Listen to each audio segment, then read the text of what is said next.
péché afin que la grâce abonde. Loin de là. Nous qui sommes morts au péché, comment vivrions-nous encore dans le péché? Ignorez-vous que nous tous qui avons été baptisés en Jésus-Christ, c'est en sa mort que nous avons été baptisés. Nous avons donc été ensevelis avec lui par le baptême en sa mort, afin que comme Christ est ressuscité des morts par la gloire du Père, de même nous aussi, nous marchions en nouveauté de vie. En effet, si nous sommes devenus une même plante avec lui par la conformité en sa mort, nous le serons aussi par la conformité à sa résurrection, sachant que notre vieil homme a été crucifié avec lui, afin que le corps du péché soit réduit à l'impuissance, pour que nous ne soyons plus esclaves du péché.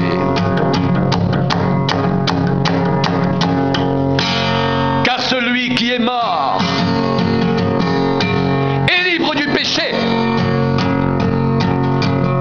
Or, si nous sommes morts avec Christ, nous croyons que nous vivrons aussi avec lui, sachant que Christ ressuscité des morts ne meurt plus. La mort n'a plus de pouvoir sur lui, car il est mort, et c'est pour le péché qu'il est mort. Une fois pour toutes, il est revenu à la vie, et c'est pour Dieu qu'il vit. Ainsi vous-même, regardez-vous comme mort au péché, et comme vivant pour Dieu en Jésus-Christ.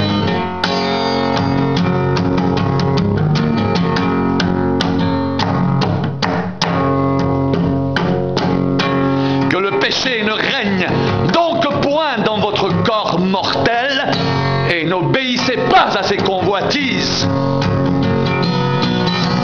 Ne livrez pas vos membres au péché comme des instruments d'iniquité, mais donnez-vous vous-même à Dieu comme étant vivants de mort que vous étiez, et offrez à Dieu vos membres comme des instruments de justice. Car le péché n'aura point de pouvoir sur vous, puisque vous êtes non sous la loi, mais sous la grâce.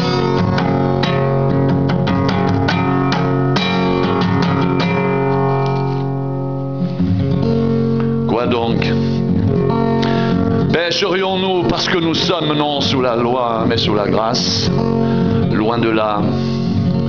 Ne savez-vous pas qu'en vous livrant à quelqu'un comme esclave pour lui obéir, vous êtes esclaves de celui à qui vous obéissez, soit du péché qui conduit à la mort, soit de l'obéissance qui conduit à la justice.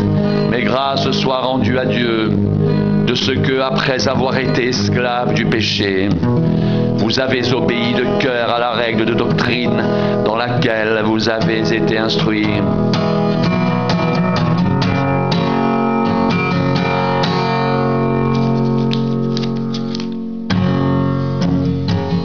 Ayant été affranchis du péché,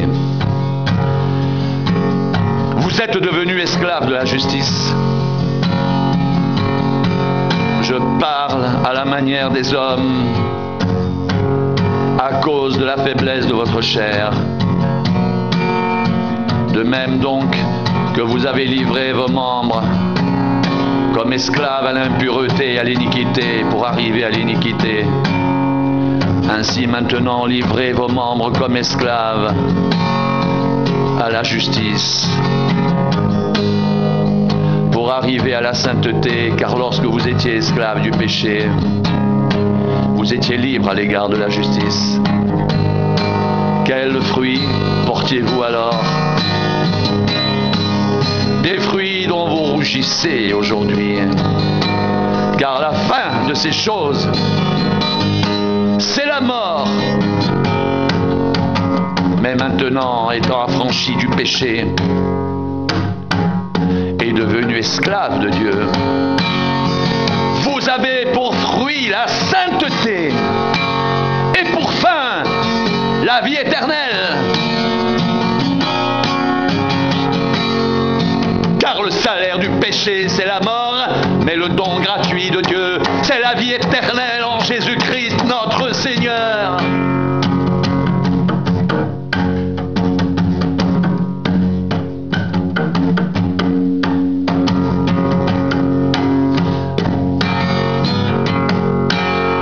De même, mes frères, vous aussi, vous avez été par le corps de Christ mis à mort en ce qui concerne la loi, pour que vous apparteniez à un autre, à celui qui est ressuscité des morts, afin que nous portions des fruits pour Dieu. Car lorsque nous étions dans la chair, les passions des péchés provoquées par la loi agissaient dans nos membres, de sorte que nous portions des fruits pour la mort. Mais maintenant, nous avons été dégagés de la loi, étant morts à cette loi sur laquelle nous étions retenus, de sorte que nous servons sous le régime nouveau de l'esprit, et non selon la lettre qui a vieilli. Que dirons-nous donc? La loi est-elle péché?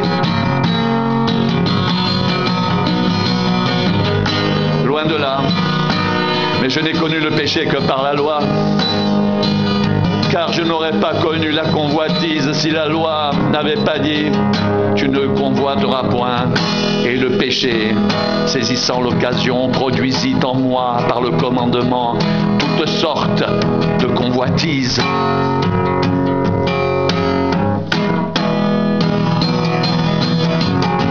Car sans la loi, le péché est mort.